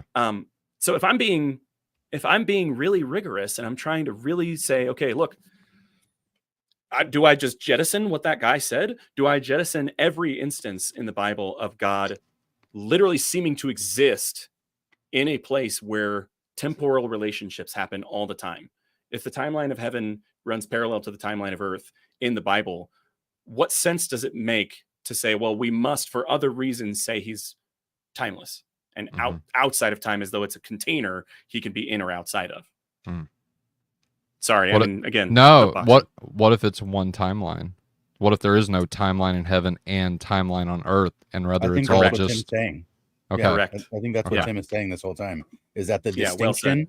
The separation between those two things is artificial because time isn't a container. Right. Correct. It's a feature of existence. And if all that exists is the present moment and the present exhausts reality, and I'm not smuggling in B theory to try to make things make sense that I am trying to make sense only because I have prior commitments that aren't biblical. Okay. If the present exhausts reality, and that's true of all reality, including God's reality. God exists in a present moment. Now he has access to the past that we don't, because he is omniscient and we're not. We're limited. If he possesses exhaustive knowledge of all that has transpired and is transpiring, that's very different from the kind of knowledge any of us possesses. Correct. And if he has infinite understanding and perfect knowledge of the past and perfect knowledge of the present, he can know with a very high degree of certainty lots of things in the future that we have no access to, and he knows that they're coming. But nevertheless, those things aren't true until they happen. Right? So what I'm saying is that God did not have to learn how to do that. God does that because that is a he property is God. Of him. That is what I mean by on the house right there. That's what I meant. But the content of his knowledge isn't the same as his ability to know. Right. Yeah, God did not acquire the ability to know. God is the one who knows by nature. That's correct. That's a function of being God, that he has the ability to know all of what you just laid out. Completely. Yeah. It's a property of God to be able to know reality exhaustively, but the contents of an exhaustive knowledge of reality are not the same thing as that property of his to know everything. So I don't have any problem saying that there is a temporal moment in which God does not know what will happen throughout the entire timeline. And once he decides to create, I think God sees the timeline begin to take shape because he simply can know it in some way or other. And again, no, not in the sense of like 100% certainty the statement is true and its truth maker is set in advance even before that present moment arrives to make the thing true. Just he has justified true belief about what the shape of the future could look like. Okay. And it takes the shape of an infinitely branching tree that as he creates and as things start to transpire, possibilities close off, right? The tree starts to zip down into one line of what happened, called the past. Yep. And things that were possibilities are closed off because of emergent circumstances, or things that, it would have had to have gone this way in the past in order for that to happen. So those possibilities close off to him, and he's constantly in the process, temporally, not in time, but because time is a property of him, he is able to see things that could happen that come into and out of existence. Maybe even things that emerge as new possibilities that he hadn't thought would come to pass in a likely way because of what transpires on the pages of Scripture, because of what happens in history, because of decisions that other beings make. And I think that's all temporal, not non-temporal or atemporal or timeless. An example of one of those things would be, let's say, Genesis 6. Perfect example. The sons of God going and doing stuff that they shouldn't be doing with human women. God gets really angry. He even sees things like, again, this I think is the only way to explain the disappointment language that we hear coming out of the mouth of God on the pages of Scripture. If God hoped for an outcome, he wanted, again, Isaiah 40-48, the Calvinist thinks that that's the proof text for their passage, because they're saying God, declares the end from the beginning. And they're saying that must mean he's decreeing this thing to take place exactly the way that it ends up taking place from eternity past. And that's just smuggling 15 different assumptions. What I'm thinking is that when I see that, for Isaiah 40-48 is God making his case to free-willed creatures that if they should listen to him, because their alternative is listening to these dumb idols who can't do anything, and it's a waste of their time and their energy, and they're whoring themselves after beings that aren't the creator God. They should back and they should serve and they should put themselves under the creator God, not some carved statue. And they still disobey him, even though he makes his case. So he still doesn't get the outcome he wanted. I think the only way to make sense of that disappointment language in God and out of God's mouth is if he genuinely thought that it was a possibility, maybe even a probability, that it would go the other way. And then that's notable, which is why he expresses it to a prophet. And then the prophet notes it down to communicate it to the rest of the people, because he's saying, I really hoped you would turn this way, and then you didn't. So now, because of this new and notable state of affairs, the rest of you need to be made aware that judgment's coming. So prepare, for example. Okay. I don't know any other way to make sense of the disappointment language. Yeah. Okay, go ahead. That's good. So real quick, because I don't want to stop, but I have to stop. Or I don't have to stop. I have to pause, because it is time for our sponsorship ad. And so we're going to do that real quick. We're going to get back to this conversation. But Tim, you just spoke about preparing. And as a matter of fact, and I wish it would have. So we're going to talk about Romans 8:28 here in a minute, if that's cool with you, because I'm just curious. I don't know if you watched the open, or man, I got open theism on my mind now. The open mic discussion that we had, the time whenever we were supposed to interview you, a couple weeks back, but I brought up Romans 8:28 and kind of fleshed out why I believe it's a little bit different, even though we can say that even if we have different interpretations, they're kind of the same thing in a nutshell. What they aren't is a statement about determinism. Exactly. Right. And so even if we disagree on the nuances of how all things work together, we can still, come away with the same, thought afterwards. And so in order to do that, I know you had to prepare for Greek, and our sponsorship for today is Greek for Sheep. And let me see if I can solo this real quick, and then I'll bring everybody back. Thank you, Josh. All right. Greek for Sheep exists to spread a passion for God's word by equipping pastors and students of all ages with the skill of reading and interpreting the New Testament in its original language. This is achieved by offering affordable semester-length courses ranging from beginner's Greek to advanced biblical Greek interpretation, along with summer Greek reading groups. Colton Moore offers affordable collegiate and seminary taught levels that are clearly taught and personally delivered in each class. You will receive, so in every class, and let me pull up these classes. So he's got beginner's Greek, intermediate Greek, Greek exegesis, which is the class I'm taking, and advanced Greek exegesis.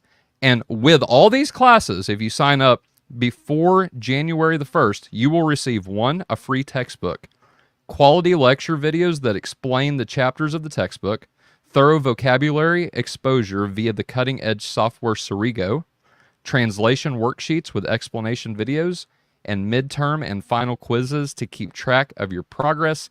And finally, and most importantly, weekly 1-hour gatherings with Colton to review material and ask questions, and daily access to Colton whenever you have any questions. Colton responds promptly and thoroughly every time. I know because I bug him on a daily, and he responds every time.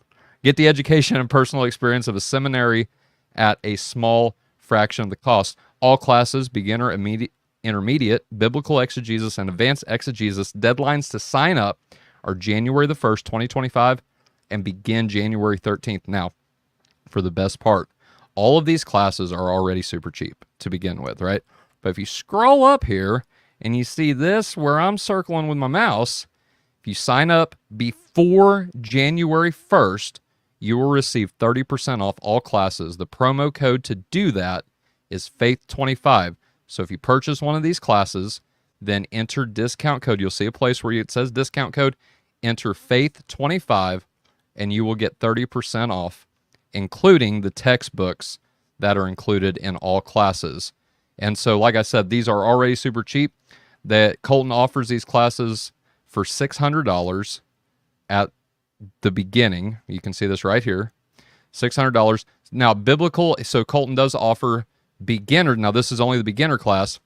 Biblical Greek bundle semesters 1 and 2 for $1,200 one time, or you can pay monthly if that's a better option for you. But if you enter the discount code, you get all of these classes, all the $600 classes for $420, and the beginner's biblical Greek bundle semesters 1 and 2 for $840. And so, y'all, you cannot beat that with classes that are ranging anywhere from $2,000 for a semester, and I've seen them go higher than that. $420 a month, or I'm sorry, $420 one-time payment, or $105 a month.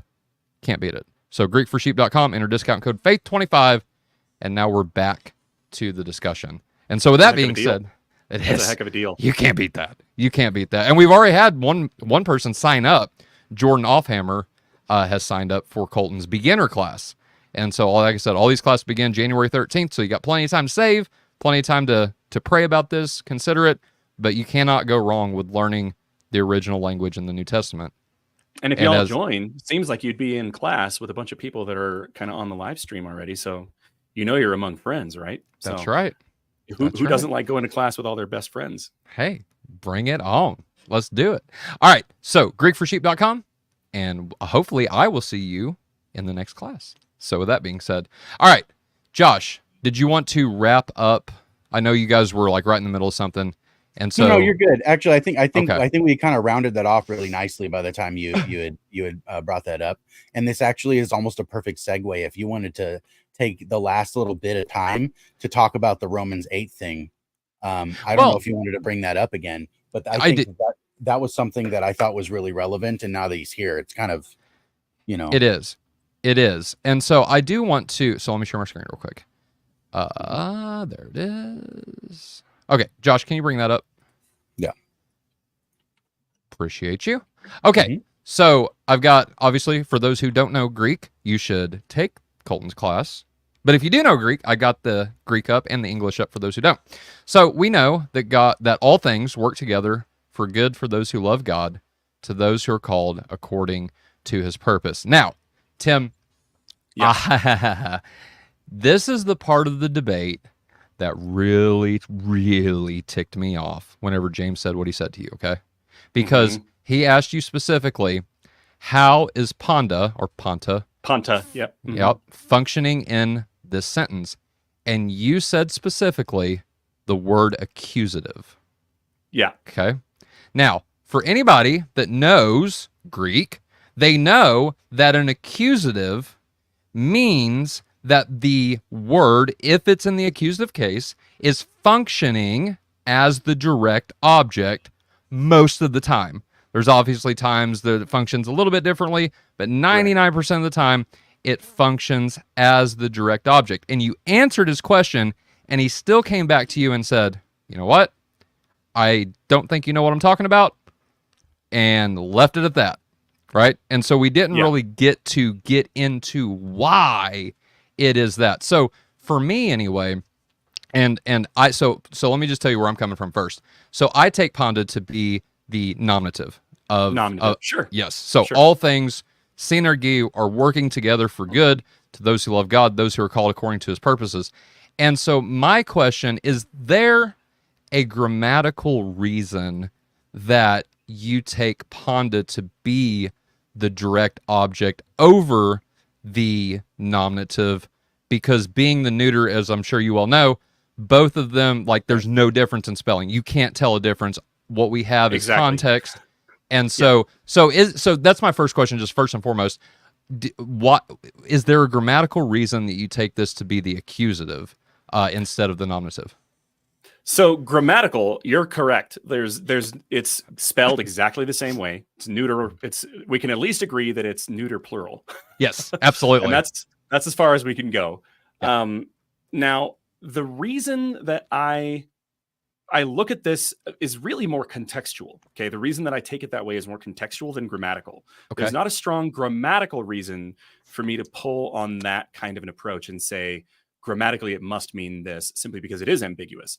Okay. What I'm looking at is the rest of the context of that passage, where, for example, let's just read the 15 verses before Romans 8:28 and the 15 verses after.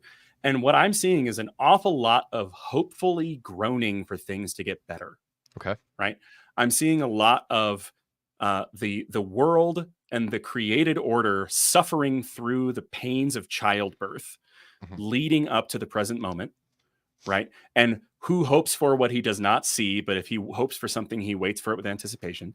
And then afterwards, we're seeing a lot of language of, who's going to bring a charge against God's elect? Can anything separate us from God's love? There is famine and nakedness and sword and tribulation and all sorts of difficult things happening. Yeah. I don't think it makes sense of the context before and after Romans 8:28 to say that God is working all of those things for good to those who love him and are called according to his purpose. I don't think that makes this the best reading. And it's specifically because it's flexible in that grammatical way where this could be accusative, this could be nominative. Okay. I think what's happening is, and this really hangs on the word right after it, which is synerge. Right? When we're looking at that being the, again, there's some ambiguity here, but I'm thinking present, indicative, active, third person singular. Okay. But the idea of synerge is working with someone. Okay. And it's a personal, relational word. Synerge isn't something that you do to inanimate objects. Synerge is two things that have energy being brought to bear on the same goal. Okay. So it's really the context and then that word that leads me to say, okay, when we're looking at Ponta, I think that those are the object of God's work and our work. Okay. God is working with us. That's that synerge part to bring good for all things. All of us who are called according to his purpose, God is working with us to bring good in all things. Right.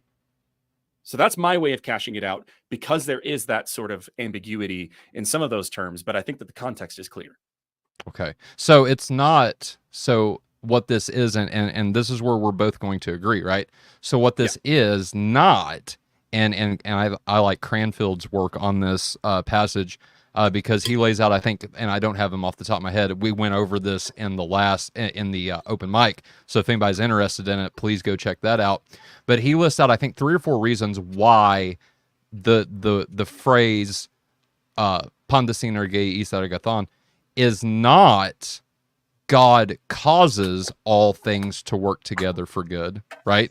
Because that's implicit determinism. I mean, Correct. in my mind, that's smuggling the view in. It's smuggling the view in inappropriately. Right.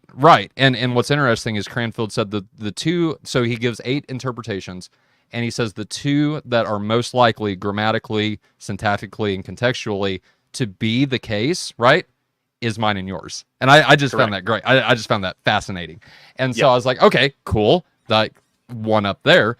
But I guess my question is then at this point, and I want to get your opinion, because if we say all things, so if we take quote unquote my view versus yours, if we say all things are working together, do we still get to the same conclusion no matter really how, whether or not this is a nominative or whether or not it's an accusative, do we still get to the same goal? And from the way you just described it, I think so. All things are working together synergistically. And I know I'm going to offend with some people with that word, but guess what, y'all? Here it is, right there in the biblical text. Synergy is right there.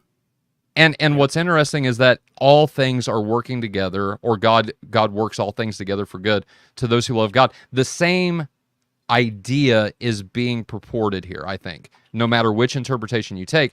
And that is ultimately that everything that happens to the saints, whatever it is, whether it's good, whether it's bad, whether it's neutral, some would argue there is no neutrality, but whatever.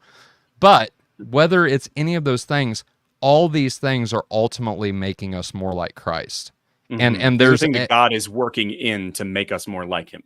Yeah. Right. Okay. All right. Fair enough. So that's definitely a cast. I would say the nuance here is just in it's a second and third order thing.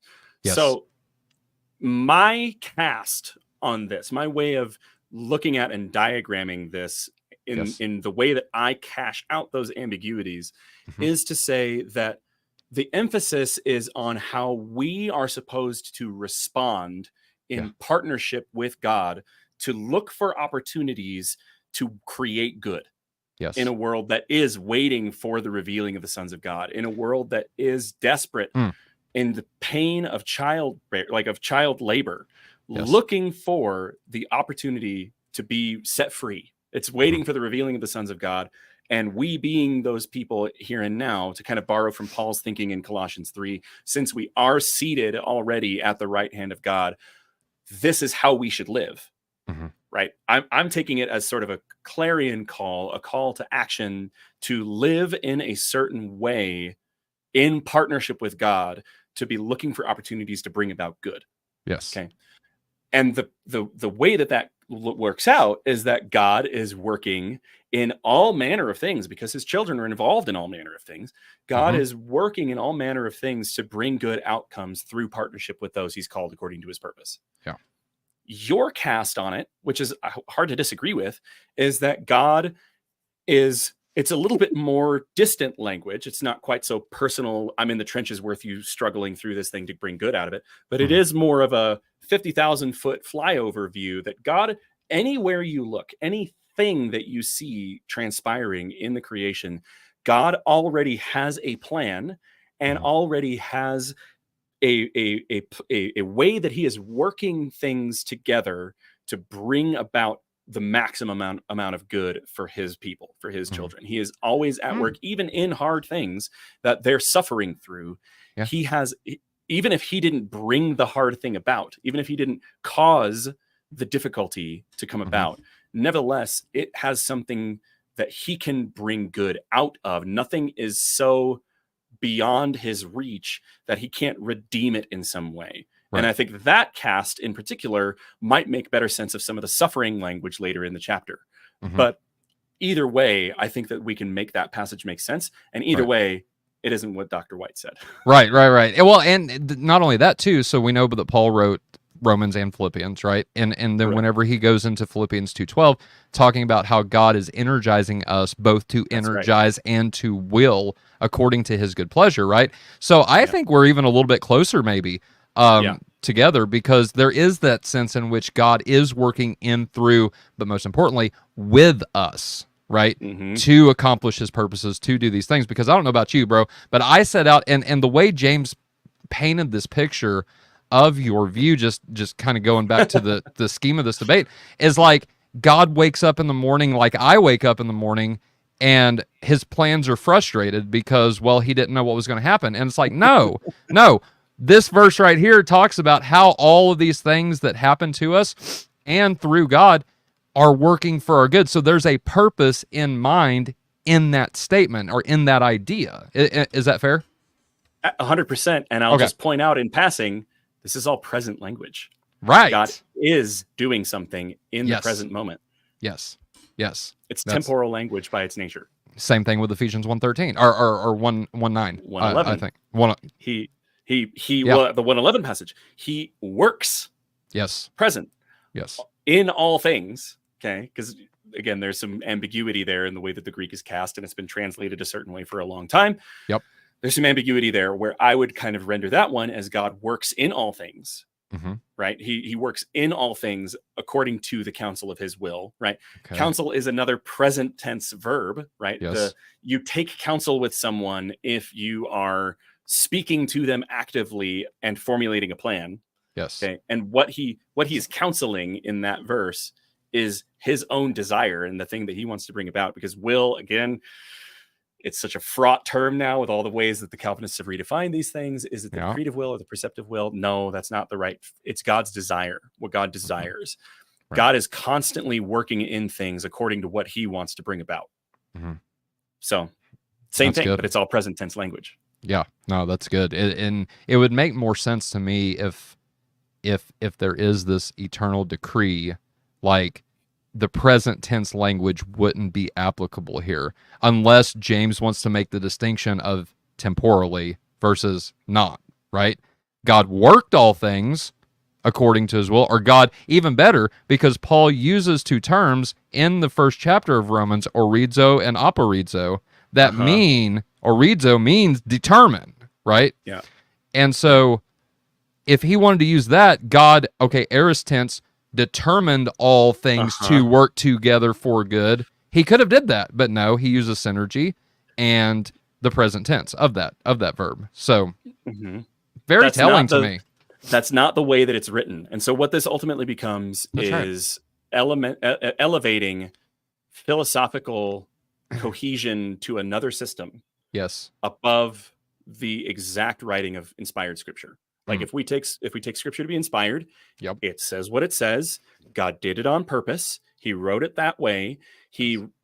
If he revealed his own nature and the nature of reality to anyone, it's those to whom he entrusted the inspired word, and it's those to whom he entrusted the written word that he has in scripture, right? And there's again the Orthodox conversation is another part of this thing. But if we like the Bible, if we think the Bible belongs at the base of our axiomatic furniture, if it belongs as one of those things that we see as, if not the only source, at least a authoritative source, The primary source. Yeah, the primary source of authoritative source. truth. Yep. Right. If we believe that, then we start adjudicating it philosophically and saying, well, it can't mean this because of some other philosophical claim. Then we have changed that order. We have placed our philosophical system at our axiomatic base of things we need to prove. Yep. And then we're using the Bible only in reference for where we think it supports it. Yes. And then we're discarding what we don't like. And we saw James do that in the debate, because you asked him specifically, and I think, correct me if I'm wrong, but it was about Abraham and the test, Abraham's test with Isaac, that God says, now Abraham, I know. Not, and then James just, again, does what James does and tries to make it about Abraham whenever God is the subject of that sentence. And he's saying, look, now, temporal language, I, God, know, understand, right? And so it's like to then twist that, as the Calvinists like to say, do linguistic gymnastics to get that somehow back to Abraham. It baffles me, bro. It really does. He says, now I know. He gives the timing and the reason of his knowledge. Yep. Now I know, since you were not going to spare your only son. Right. And I say we're not gonna, again, that's a translation thing there, because it's Hebrew doesn't really have like tenses quite like that. Right. So, but he's saying like, I know because you were willing to not spare your only son. Now I know, since you were willing. Yep. Now I know that you fear me. It's like, yeah, okay, cool story, bro. But okay, no, fair enough. So we are at the 2-hour mark, Tim, and I really appreciate your time. We do have a couple audience questions. Sure. Can we do that? Okay. Let's go for it. We'll do a couple audience questions. If you have a question for Tim, I haven't announced this through this whole stream. Forgive me, audience. I'm sorry. But if you have a question, please go ahead, put it in the comments now. Type at Faith Unaltered so we see it. Obviously, and as always, super chats get priority. I'm not saying you got to buy a question, but if you do that and financially support our ministry, we'll bump your question to the top of the list. Also, if you like this stream and want to financially support us, either way, so you can do that via super chats. You can do that also 4 other ways. We take Cash App, PayPal, Venmo, and we also have a new members only group on YouTube where if you go to our homepage, you see the subscribe button, right? It's right next to the button that says join. It's right next to the subscribe button. You can join us. Our tiers are $2.99 a month, and the mid-tier is $4.99 a month. So if you have that extra and you want to support our ministry financially, please prayerfully consider doing that. If not, if you're the first time here, please subscribe. That's totally free, and you get notified whenever we do awesome live stream videos like we do tonight. And so I do plan on, in October, doing a members-only live stream, so you can benefit by joining us to be a part of that. We also take recommendations for shows if you're in the clergy tier that we will do. So it's not really like a recommendation. It's like, hey, do this show, and we say, okay, we will. Yeah, exactly. And so so those are just some of the benefits that you can get from joining our memberships. But with that being said, let's go ahead and go to the questions, and we would really encourage you all to please, if you don't subscribe, if you don't join, that's totally fine. Please pray for us individually and as a ministry itself. We can always use prayers. And so with that being said, Jamie has a question for you, Tim. He says this: does God know what Peter's oh my gosh, I need to vet these before I read them.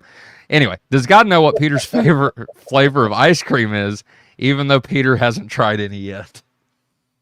So I'll answer what if this the really flavor hasn't been invented yet? Yeah, that's great. So yeah, let me put it this way. First thing first, I might have to do these kind of rapid fire, because I think I might even hear my children lighting the torches and grabbing the pitchforks. Okay. Okay. But we'll do like 15 minutes if we can spare. Yeah, totally. Cool. So God has total, intimate, complete knowledge of all of Peter's tastes, and he knows the properties of milk and of fruit and of whatever other possible combination of things exist.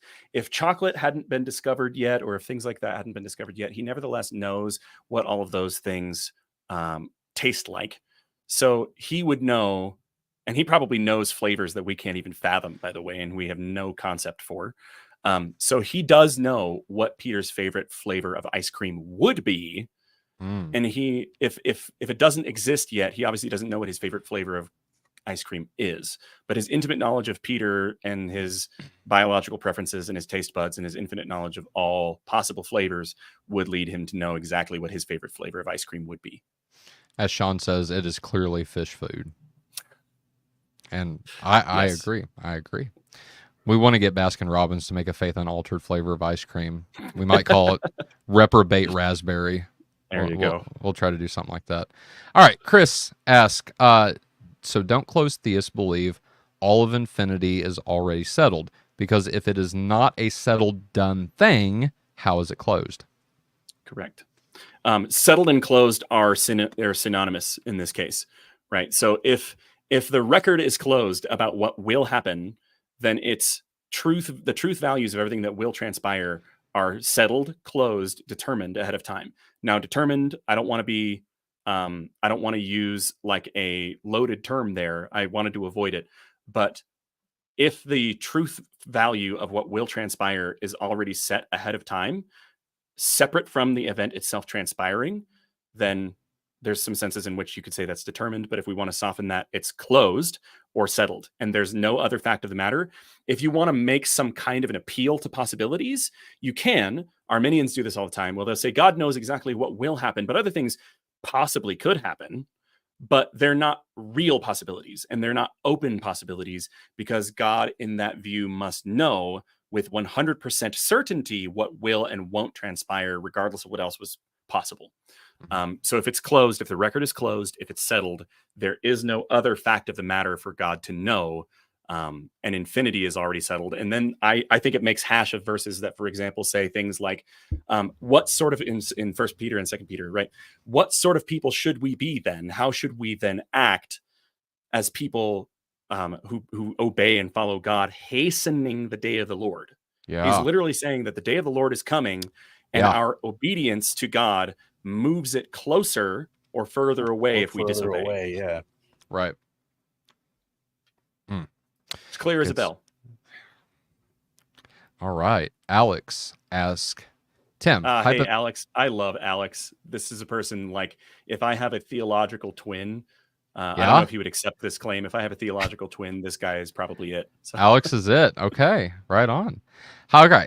Alex asks, hypothetically, where are you on the spectrum between McGrew and Fisher and God's knowledge? Also, would you endorse a throwdown between the two sides of open theism? Now, Alex, great question. My personal beliefs, where I land on some of these things, I'm probably like a halfway point between both Chris and Warren.